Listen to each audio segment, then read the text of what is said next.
Ko ia nei te rangi tuatoru o te koroneihana, a me te aha I tau mai te kāwanatanga me tona hoariri ki ngā rekereke o Kiingitanga. Ko te kaupapa nui I puta mai, ko te wete I ngā here I wainga nui te iwi Māori me te karauna.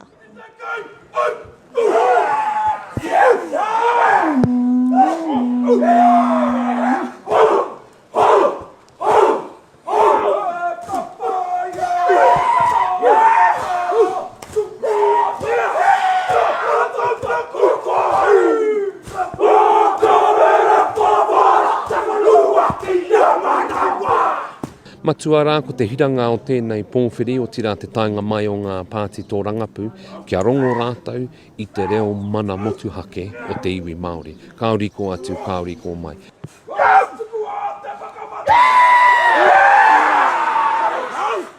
Kei konei ko ngā iwi o te motu, kei konei ko ngā rōpū o te iwi Māori, whērā I te kohanga reo.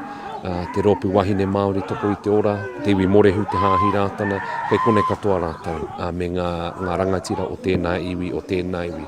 Ko tā rātau tū, he tū motuhake, he tū mana, I raro I te korowai a te Kiingitanga a Kiingitu hei te anō hoki.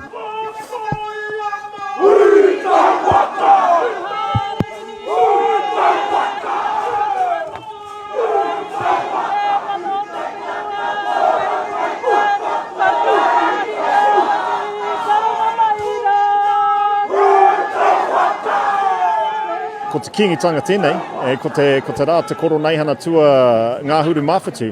So we're here to tautoko the Kiingitanga, to tautoko Kiingitu Heitia and tana mākau ariki, te kāhui ariki, but as a symbol of kotahitanga across the motu. I felt very welcomed actually. It was very hospitable. I was made to feel very welcome. I appreciated that.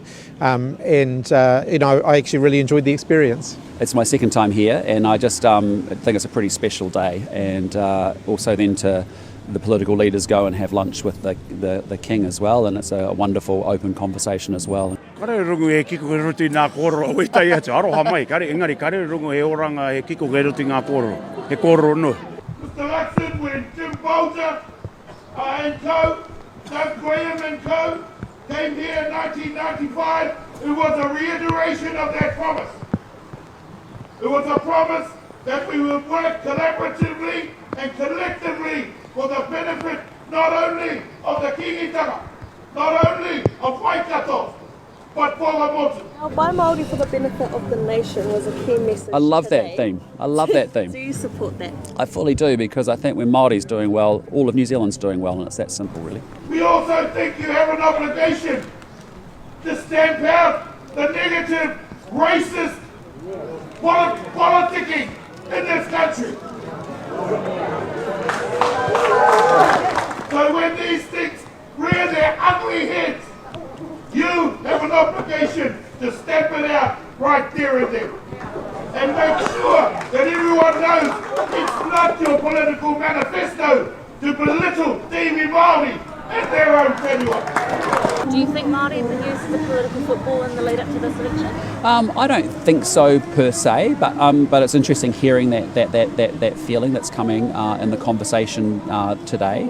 From my point of view, we've got some real challenges for Māori and non-Māori across this country, from my perspective. Political leaders attacking sort of affirmative action programs that are designed to really remedy some of the past discrimination against Māori in our public services systems, in our justice system and so on.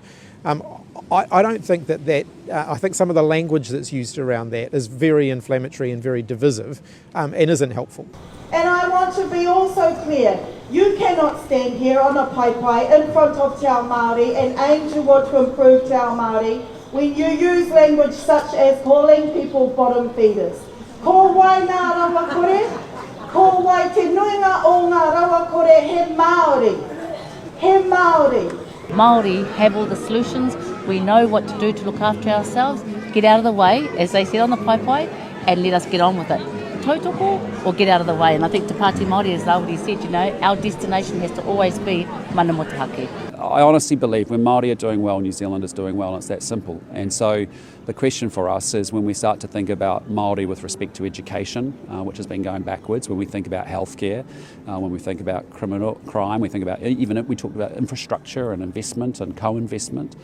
Those are all things that we need to be doing, so that we can actually deepen that partnership and actually get better outcomes for Māori and non-Māori.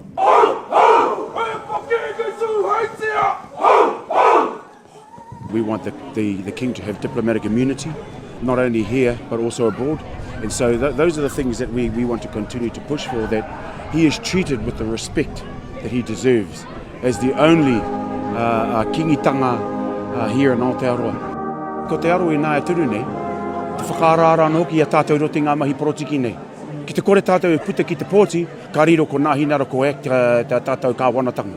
Nō reire ko tāku ki te iwi Māori i tēnei wā e puta tō ihu. Ki te kore puta tō ihu, ka mekea tō ihu e nā hinara e me o rātou ka kaupapa here kaikiri ne, kai nei i a tātou, he taniwha, kōna niho, kei te heke mai te toto i a tātou, kei te kai a tātou, kei te kai a tātou whenua, kei te kai a tātou mokopuni.